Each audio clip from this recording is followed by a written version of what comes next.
Hello everyone, welcome to AR squared YouTube channel. मेरा नाम है आयुष राठी और यार इस वीडियो के अंदर मैं आपको समझाने वाला हूँ स्टोक्स लॉ। स्टोक्स लॉ को हम लोग यहाँ पर डायमेंशनल एनालिसिस से जुगाड़ करके डिराइव भी करेंगे, ठीक है। एंड आपको मैं थोड़ा बहुत यहाँ पर जो है फील करा दूंगा और थोड़ा सा आपको एक क्वेश्चन भी करा दूंगा एचसी वर्मा के सॉल्व प्रॉब्लम में से, जिससे कि आपको जो स्टोक्स लॉ है, जो 6 पाई ईटा आरवी हमारे पास में होता है, उसकी थोड़ी बहुत आपको फील आ जाए, ठीक है ना। सो बेसिकली स्टोक्स लॉ को ड्राइव करने से पहले हम लोग थोड़ा सा विस्कोसिटी के अंदर में हम लोग जो हमारा कोएफिशिएंट ऑफ विस्कोसिटी होता है उसका डायमेंशन निकाल लेते हैं, क्योंकि वही बच्चों को बाद में दिक्कत देती है डेरिवेशन के टाइम पे। तो हम लोग हेडिंग डाल लेते हैं स्टोक्स लॉ, हेडिंग डाल लेते हैं स्टोक्स लॉ, ठीक है। स्टोक्स लॉ बताने से पहले मैं फटाफट से आपको जो है कोएफिशिएंट ऑफ विस्कोसिटी ईटा जो होता है उसका आपको मैं डायमेंशन दिखा देता हूं। सो आपको पता होगा कि ये इस तरीके से होता है एक्सप्रेशन, जो फोर्स ऑफ विस्कोसिटी होता है माइनस ईटा एरिया इनटू हमारे पास में क्या होता है, हमारे पास में होता है dv by d x, dv by d z, जो जैसा बोलना है वैसा बोल लो। ये बेसिकली वेलोसिटी ग्रेडियंट एरिया इन सब चीज़ों पे डिपेंड करता है और प्रोपोर्शनैलिटी हमारा हटता है, हमारा ईटा आ जाता है कोएफिशिएंट ऑफ विस्कोसिटी, ठीक है ना। ये एक अलग टॉपिक है, विस्कोसिटी के इंट्रोडक्शन में आप ये सीखोगे। यहाँ पर मैं फटाफट से आपको ईटा का डायमेंशन दिखा देता हूँ।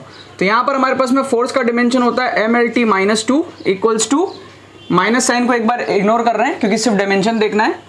ऊपर हमारे पास में वेलोसिटी आ जाएगा, वेलोसिटी मतलब distance by time, LT minus 1 है ना, LT माइनस 1। और नीचे क्या आ जाएगा हमारे पास में डिस्टेंस L, ठीक है ना। वेलोसिटी ग्रेडियंट है बेसिकली dv dz, v और z देख लो आप, z डिस्टेंस और v आपका मीटर पर सेकंड L बाई टी, ठीक है। तो यहां से आपका क्या होगा, एक L से एक L कट जाएगा, एक L से एक L आपका कट जाएगा, ठीक है। अच्छा एरिया लिखना भूल गए, एरिया को भी तो लिखना पड़ेगा। तो एरिया यहां पर आएगा L स्क्वायर, चलो यहां लिख देता हूं L स्क्वायर, ठीक है ना, यहां पे लिख दिया। तो अब यहां पर क्या होगा, ईटा जो है ये ऐसा हो जाएगा MLT minus 2 upon L square, यहाँ नीचे आ जाएगा और T माइनस 1 यहाँ नीचे आ जाएगा और ये आ जाएगा ईटा, ठीक है। तो कुल मिला के हमारा ये हो गया ML माइनस 1 T माइनस 1, ये हो जाएगा हमारा ईटा का डायमेंशन। क्या आपको बात समझ में आ गई? ये क्यों निकाल लिया, क्योंकि बच्चों को बाद में दिक्कत इसी में आती है, ठीक है। स्टोक्स लॉ के अंदर में डेरिवेशन के टाइम पे यहीं पे बच्चों को दिक्कत आती है, बाकी तो आसान होता है। सो अब स्टोक्स लॉ क्या कहता है, स्टोक्स लॉ सिर्फ स्फेरिकल बॉडी के लिए एप्लीकेबल है। फॉर्मूला मैं आपको डायरेक्टली लिख देता हूं, आप सबको याद भी होगा, 6 पाई ईटा आरवी। ये सिंपल सा साधारण सा फॉर्मूला होता है। इसको डिराइव करना हमारे लेवल पे अभी पॉसिबल नहीं है, बट हम लोग जुगाड़ करके फील करने का ट्राई करते हैं, डायमेंशंस लगा करके हमको दिख जाता है कि हाँ यही आंसर हमारे पास में ऐसा टाइप का आएगा, ठीक है। सो क्या करते हैं हम लोग, एक स्फेरिकल बॉडी ले लो, ठीक है। It is applicable for spherical body, spherical body के लिए एप्लीकेबल है, ठीक है ना, ये ध्यान रखना, और किसी शेप के लिए एप्लीकेबल नहीं है। सो अगर हम स्फेरिकल बॉडी ले लें और वो अगर लिक्विड में, it is moving through the liquid, मान लो ये एक लिक्विड है, ठीक है, मान लो ये एक लिक्विड है और इसमें कोई एक spherical body, it is moving through the liquid with a velocity v, let's say ये एक पूरा का पूरा लिक्विड है और एक स्फेरिकल बॉडी इसके अंदर में मूव कर रहा है। तो होता क्या है, स्फेरिकल बॉडी के मूव करने के वजह से जो आसपास का लिक्विड है वो भी ड्रैग होना स्टार्ट होता है ना, और रिलेटिव मोशन आने लगेगा आसपास के लिक्विड के लेयर्स के अंदर में। उस रिलेटिव मोशन के वजह से क्या होगा, एक अपोजिंग फोर्स आने लगेगा, जैसे फ्रिक्शन में आता है, फ्रिक्शन में क्या होता है, रिलेटिव मोशन को अपोज करता है, वैसे ही कुछ यहां पर होगा, ठीक है। इसको भी काइंड ऑफ वाटर फ्रिक्शन बोल देते हैं हम लोग विस्कोसिटी को। तो यहां पर क्या है, हमारे पास में वेलोसिटी की वजह से ड्रैग आने लगेगा आसपास के लिक्विड में, और आसपास के लिक्विड के जो लेयर्स है वो आपस में भी जो है रिलेटिव मोशन उनके अंदर में पैदा हो जाएगा। उसको रोकने के लिए क्या किया जाएगा, इसके मोशन को, बॉल के मोशन को, स्फेरिकल बॉडी के मोशन को अपोज करने के लिए विस्कस ड्रैग फोर्स लग जाएगा ऑपोजिट डायरेक्शन में। क्या आपको बात समझ में आ रही है? और उसी को हम लोग बोलते हैं 6 पाई ईटा आरवी इस स्फेरिकल बॉडी के केस में, ठीक है। अब इसको डायमेंशनली हम लोग थोड़ा सा फील कर सकते हैं। कैसे फील करेंगे, कॉमन सेंस देखो, ये किन किन बातों पे डिपेंड करेगा जो विस्कस ड्रैग फोर्स आएगा। एक ईटा पे डिपेंड करेगा जो लिक्विड की कोएफिशिएंट ऑफ विस्कोसिटी है, एक स्पीड पे डिपेंड करेगा और शेप और साइज पे डिपेंड करेगा बॉडी का। ये जो बॉडी है इसका शेप और साइज मतलब रेडियस पे डिपेंड करेगा, इन तीन बातों पे ही डिपेंड करेगा। तो हम कह सकते हैं कि जो फोर्स है वो डायरेक्टली प्रोपोर्शनल है eta power a, r power b, v power c. ये हम कह सकते हैं ना, जिस स्पीड से वो मूव कर रहा है, जो उसका शेप एंड साइज है, रेडियस, और जो हमारा कोएफिशिएंट ऑफ विस्कोसिटी है, इसके अलावा तो और किसी चीज पे डिपेंड नहीं करेगा ये हमारे पास में विस्कस फोर्स। तो इसी को जब आप डायमेंशनली इक्वेट करते हो ना, तो आपका ये ऐसा टाइप का एक्सप्रेशन आ जाता है, ए बी सी की वैल्यू 1 आ जाती है। देखो कैसे, फोर्स हो जाएगा हमारा एम एल टी माइनस 2, है ना, प्रोपोर्शनल टू ईटा। यहां से निकाल लो, इसीलिए इसको निकाल लिया, क्योंकि यहां बच्चों को दिक्कत आती है बाद में, तो यहां निकाल लिया। ये यहां पे डाल दो M L minus 1 T minus 1, ये हो जाएगा हमारा पावर ए, आर मतलब distance, L radius, power b, और वी मतलब L by T, L T minus 1, L T minus 1, और ये हो जाएगा पावर सी। अब इक्वेट कर लो, ए बी सी को निकाल लो। तो पहले मास को देखेंगे, तो एलएचएस में मास है 1 इक्वल टू आरएचएस में कितना है, ए, सिर्फ ए, एम का पावर ए, पावर्स को इक्वेट किया हमने, यहाँ पे कोई मास है ही नहीं।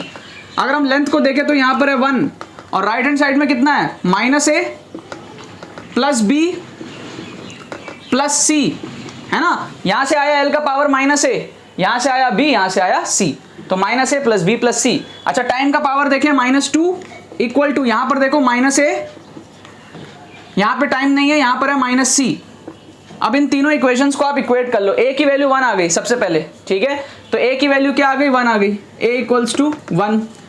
ए की वैल्यू 1 को आप थर्ड इक्वेशन में पुट करो, यहां पे पुट करो, तो ये क्या हो जाएगा, ये हो जाएगा हमारा -2 इक्वल्स टू -1 माइनस सी। तो यहां से सी की वैल्यू कितनी आ जाएगी, 1 आ जाएगी। देखो माइनस सी इधर आएगा, -2 उधर जाएगा, तो ये आएगा इधर सी, और ये आएगा 2 - 1, तो ये आ जाएगा सी की वैल्यू कितनी, 2 - 1 इज 1, तो सी की वैल्यू कितनी आ जाएगी, 1 आ जाएगी, जैसे ए की वैल्यू 1 आई। अब ए की वैल्यू 1 है, सी की वैल्यू 1 है, तो सेकंड इक्वेशन में पुट करोगे जैसे ही, तो यहाँ 1 पुट करोगे, यहाँ 1 पुट, दोनों कट जाएगा। देखो -1 और +1 कट जाएगा, b इक्वल टू 1 आ जाएगा, समझ रहे हो। तो b जो b है हमारे पास में, वो भी इक्वल टू 1 आ जाएगा। तो तीनों का तीनों जो हमारे पास में पावर है ए बी सी, वो 1 आ जाएगा। इससे हम बोल सकते हैं कि ये सारे लीनियरली प्रोपोर्शनल है। फोर्स जो है वो ईटा का पावर 1, फोर्स जो है वो आर का पावर 1। तो आप देखो तीनों का पावर 1 आ गया, तीनों का पावर हमारे पास में क्या आया, 1 1 1। देखो ईटा आर 1, तीनों क्या आया, 1 आया।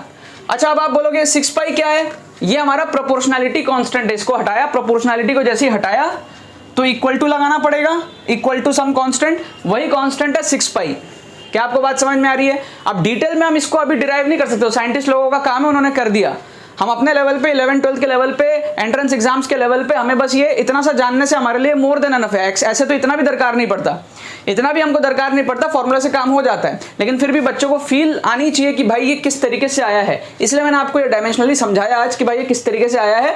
साथ में यहाँ बच्चों को थोड़ी सी दिक्कत आती है, वो मैंने यहाँ पर आपको इंट्रोड्यूस कर दिया। क्या आपको बात समझ में आ रही है, बढ़िया।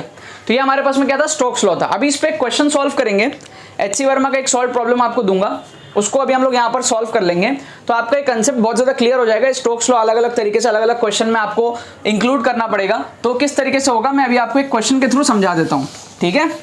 फिलहाल इसको हम लोग रब करते हैं और एक क्वेश्चन देता हूँ आपको, और उसके थ्रू मैं थोड़ा बहुत आपको एप्लीकेशन समझा देता हूँ स्टोक्स लॉ का। 6 पाई ईटा आरवी होता है, स्फेरिकल बॉडी के लिए होता है, ठीक है।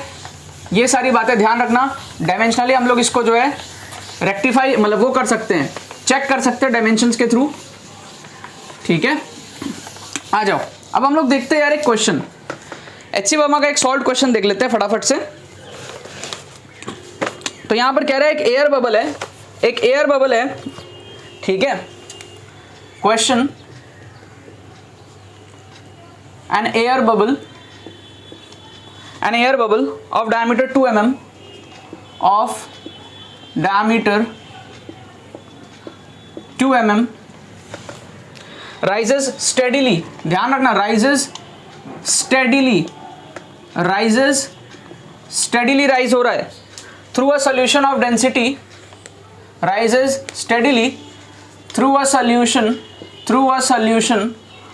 of density, 1750 kg metre -3 at the rate of, speed कितना है, at the rate of, steadily rise हो रहा है लेकिन स्पीड कितना है, at the rate of 0.35 centimetres per second. Calculate the coefficient of viscosity, calculate eta. ठीक है, और एक चीज यहां पर बोला है density of air is negligible. ठीक है, density of air is negligible, तो मैं बोल देता हूं रो एयर का इज नेग्लिजिबल। ठीक है ना, रो एयर का हमारे पास में नेग्लिजिबल है। तो ये बेसिकली है क्या, स्टेडीली मूव हो रहा है तो नेट फोर्स हमारे पास में 0 हो जाएगा। तो अब डेंसिटी एयर का नेग्लिजिबल है, तो एयर का डेंसिटी नेग्लिजिबल, यहाँ पर क्या क्या चीजें काम कर रही होंगी। देखो, एक लिक्विड सोल्यूशन है, उसमें एक एयर बबल है। ठीक है ना, एक लिक्विड सोल्यूशन है, उसमें एक एयर बबल है, ये एयर बबल है। तो इसका एक तो वेट होगा mg, ठीक है, एक बुओयंट फोर्स होगा ऊपर की तरफ, है ना, और एक हमारे पास में मूव कर रहा है ना, ये मूव कर रहा है तो स्टोक्स लॉ भी लग जाएगा। ऊपर की तरफ मूव कर रहा है तो नीचे की तरफ स्टोक्स लॉ लग जाएगा, विस्कस फोर्स Fv बोल देते हैं। अब mg को हम लोग नेग्लेक्ट कर सकते हैं, क्यों, क्योंकि डेंसिटी एयर का बहुत कम है, तो mg बहुत कम होगा, मतलब नेग्लिजिबल होगा। क्या आपको बात समझ में आ रही है? इसीलिए उसको बोला है कि भाई mg को नेग्लेक्ट कर दो, आप ये mg को नेग्लेक्ट कर दो, क्योंकि मास जो है वो डेंसिटी इंटू वॉल्यूम होता है, डेंसिटी बहुत ही छोटा है, नेग्लिजिबल है, तो ये पूरा टर्म 0 हो जाएगा, mg बचेगा ही नहीं। तो ये स्टेडीली मूव कर रहा है, क्यों, बुओयंट फोर्स जो है हमारा वो विस्कस फोर्स से बराबर है। बुओयंट फोर्स कितना होता है, वॉल्यूम इंटू डेंसिटी इंटू जी। तो वॉल्यूम इंटू डेंसिटी, ये किसका डेंसिटी है, ये लिक्विड का डेंसिटी है। ठीक है ना, आर्किमिडीज प्रिंसिपल। अगर आपको आर्किमिडीज प्रिंसिपल नहीं आता, यूट्यूब पे सर्च करो Archimedes principal bye Ayush Rathi, separate video है, बुओयंट फोर्स उस पर अच्छे से समझाया हुआ है। ठीक है ना, सो अब यहाँ पे क्या होगा, volume into density into g equals to viscous force क्या होगा, 6 पाई ईटा आरवी, 6 पाई ईटा आरवी। क्या आपको बात क्लियर है? तो वॉल्यूम कितना होता है, 4/3 pi r cube. Density of the liquid कितना दिया हुआ है, 1750। ठीक है ना, इसको एक बार के लिए यही रहने देते हैं, एक्सप्रेशन थोड़ा देखते हैं, लास्ट में वैल्यूज को पुट करेंगे। ठीक है, 6 पाई ईटा आरवी। तो यहां से पाई सबसे पहले कटेगा, यस और नो, पाई से पाई कटेगा, बचेगा क्या हमारे पास में, एक आर भी कट जाएगा, आर स्क्वायर हो जाएगा। तो बचेगा क्या, देखना ध्यान से, ईटा यहां पे बचेगा, ईटा इज इक्वल्स टू, ये हमारे पास में आ जाएगा 2/9, ठीक है, 6 3 18, 4/18 is 2/9, r square g upon v. ठीक है, अपॉन वी। क्या बात समझ में आ रही है? और यहां पर आएगा हमारा सिग्मा। एक्चुअल में मैं आपको बताता हूं, टर्मिनल वेलोसिटी के जैसे ही एक्सप्रेशन है। टर्मिनल वेलोसिटी में क्या होता है, सिग्मा माइनस रो ऐसा रहता है। अब यहां पर रो नेग्लेक्ट हो गया है। टर्मिनल वेलोसिटी अगर पढ़ोगे ना तो आपको ये दिखेगा, इसके बाद ही आता है टर्मिनल वेलोसिटी का टॉपिक। आप यूट्यूब पे सर्च करना terminal velocity bye Ayush Rathi, आपको वीडियो मिल जाएगा डिटेल्ड। उसमें आप देखोगे ऐसा टाइप का एक्सप्रेशन आता है, बस v यहां पर होता है, ईटा नीचे होता है, क्योंकि वेलोसिटी निकाल रहे हैं तो वेलोसिटी यहां होता है, कोएफिशिएंट ऑफ विस्कोसिटी नीचे होता है। ऐसे ही टाइप का एक्सप्रेशन होता है, v ऊपर होगा, ईटा नीचे होगा, उसी के जैसा एक्सप्रेशन है ये भी। बस यहां पर क्या हो गया है, यहां पर ये नेग्लेक्ट हो गया है, तो ये नेग्लेक्ट होने की वजह से ये एक्सप्रेशन बस इतना सा बच गया है। ठीक है, तो यहां पर अब ब्रैकेट की जरूरत नहीं है, सीधा ये डेंसिटी, ये आगे हमको ईटा निकालना है। अब सारे वैल्यूज को आप सब्स्टिट्यूट कर दो, पट से आंसर आ जाएगा, पट से आपका आंसर आ जाएगा। सारे वैल्यूज को आप सब्स्टिट्यूट कर दो तो ये आ जाएगा 2 इंटू आर स्क्वायर।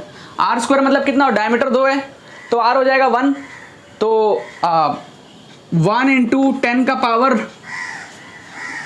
पावर -3। ठीक है, और उसका भी स्क्वायर हो जाएगा, तो मैं सीधा लिख दूं -6। ठीक है, फिर g की वैल्यू लिख दो 10। ठीक है, फिर इसकी वैल्यू लिख दो 1750 डिवाइड करो 9 इंटू v कितना है भाई, इसको कर दो मीटर में कन्वर्ट, कितना हो जाएगा 0.35 इंटू 10⁻²। ठीक है, 0.35 इंटू 10⁻² मीटर पर सेकेंड। अब इसको सॉल्व कर लो आप लोग। ठीक है, इसको उड़ाते हैं, 0.35 को उड़ा के ऊपर में कर देते हैं 10 का स्क्वायर, ये लो ऐसा हो गया। अब क्या करें, अब इसको काटो, पहले तो पावर्स को देख लो आप। ठीक है, ये 10⁻² है, ये 10⁻² है, 10⁻6 है, इसको उड़ा के हम लोग यहाँ पर -4 कर सकते हैं। ठीक है, ये 10⁻² है, ये 10 है, इसको उड़ा के हम लोग यहाँ पर क्या कर सकते हैं, 10⁻3 कर सकते हैं। इन दोनों को उड़ा के हम लोग 10⁻1 कर सकते हैं। ये 35 और ये 1750 है, 175 को अलग ले लो और 10 को अलग ले लो, तो ये कुल मिला के कट जाएगा पूरा। 175 और 35 कितना आ जाएगा 5, है ना, तो ये आ जाएगा 5 2 10/9, 10/9 आ जाएगा finally, 10/9, 10/9 if I am not wrong. ठीक है, कुछ अगर पॉइंट में गड़बड़ी किया हो तो वो एक बार आप लोग देख लेना। ठीक है, इसका आंसर शायद 11 पॉइंट्स ऐसा कुछ इसका आंसर है, शायद मैंने पॉइंट्स में कहीं गड़बड़ करी होगी। एक बार वापस देख लेता हूं मैं, 2/9 एक बार वापस देख लेता हूं। ठीक है, एक बार वापस से देख लेता हूं, कहीं मैंने डेसिमल में कुछ गड़बड़ किया है शायद। So this is like 2 × r², 10⁻⁻⁶। ठीक है ना, r² मतलब इसको मीटर में कन्वर्ट कर दो आप। ठीक है, और फिर g आ जाएगा 10 और फिर सिग्मा है 1750, डिवाइड किया हमने 9 के साथ में और v के साथ में 0.35 सेंटीमीटर को मीटर में कन्वर्ट करना है। ठीक है, तो ये हो जाएगा 10⁻⁻²। फिर यहां से अगर हम लोग इस पॉइंट को हटाएंगे तो ऊपर आ जाएगा 10 का स्क्वायर। ठीक है, तो अब इसको बेसिकली अपन को सॉल्व करना है। यहां से एक 10 हटा देते हैं तो ये आ जाएगा 10 का क्यूब, 35 × 5 विल बी 175, तो ये आ गया। अब यहां से क्या है 5 और 3 नहीं 5 और 3 नहीं, 10 का पावर 3 और 10, ये हो जाएगा 10 का पावर 4। यहां पे इसको काटेंगे तो ये आएगा 10 का पावर -4, ये पूरा कट जाएगा। आई डोंट नो ये 10/9 ही आ रहा है, 1.1 आंसर है क्या है। ठीक है,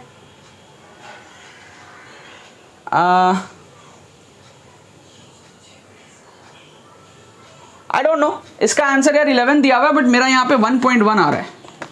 ठीक है, एक बार चेक कर लेता हूँ। ओके, पॉइज में, सो बेसिकली हमारा जो आंसर दिया हुआ है ना वो हमको पॉइज में दिया हुआ है, सीजीएस यूनिट में दिया हुआ है। तो अगर आप सीजीएस में कन्वर्ट करते हो तो आपको 0.1 से डिवाइड करना पड़ेगा। ठीक है, तो इसका आंसर अगर आप एसआई में देखोगे तो 1.1 आएगा, लेकिन अगर आप पॉइज में कन्वर्ट करोगे तो आपको 0.1 से डिवाइड करना पड़ेगा, राइट। 1.1 बाय 0.1 से डिवाइड जैसे ही आप करोगे तो आपका आंसर 11 पॉइज आ जाएगा। ठीक है, ऐसा यूनिट में 1.1 आएगा, लेकिन अगर आप सीजीएस में कन्वर्ट करोगे पॉइज में आंसर दोगे तो आपका आंसर क्या आ जाएगा 11 पॉइज आ जाएगा। ठीक है, तो ये एक क्वेश्चन था जिसमें आपको समझ आया कि स्टोक्स लॉ किस तरीके से इंक्लूड होता है। तो स्टोक्स लॉ पे आपको डायरेक्टली हो सकता है सवाल ना देखने को मिले, लेकिन इस तरीके से क्वेश्चन आएगा जहां पर आपको स्टोक्स लॉ का इंक्लूजन देखने को मिलेगा। स्टोक्स लॉ उसके अंदर में आपको अप्लाई करना पड़ेगा इक्वेशंस में, और फिर आपका जो आंसर है वो फाइनल निकल करके आएगा। ठीक है ना, इस वीडियो के अंदर में मैंने आपको यार स्टोक्स लॉ क्या होता है बता दिया, डिराइव करके डायमेंशन के थ्रू थोड़ा सा दिखा दिया, कंसेप्ट समझा दिया, एक अच्छी वर्मा का सॉल्व प्रॉब्लम करा दिया। क्या आपको बात समझ में आ गई? डायमेंशन भी दिखा दिया आपको कि भाई विस्कोसिटी का डायमेंशन कैसे निकलता है। तो ये कंप्लीट वीडियो था। अगर आपको स्टोक्स लॉ बिल्कुल नहीं पता था तो यहाँ से आपको बहुत कुछ इसके बारे में पता चल गया होगा। इसके बाद आपको टर्मिनल वेलोसिटी जाके सीखना चाहिए और क्वेश्चंस जाके सॉल्व करना चाहिए। अपने प्रीवियस ईयर क्वेश्चंस करो, जेई वाले बच्चे अपना, नीट वाले, मेडिकल वाले बच्चे अपना। टर्मिनल वेलोसिटी पे वीडियो है यूट्यूब पे ही, सर्च करोगे टर्मिनल वेलोसिटी आयुष राठी, आपको वीडियो मिल जाएगा। उस वीडियो को देखो, स्टोक्स लॉ को समझ लो, प्रीवियस ईयर क्वेश्चंस में जाओ, अटैक मारो, आपसे अब क्वेश्चंस जो है वो बनने लगेंगे। ठीक है ना, बाकी तो बस यही बात है। बहुत बहुत धन्यवाद मेरे साथ जुड़ने के लिए, बने रहिए यार।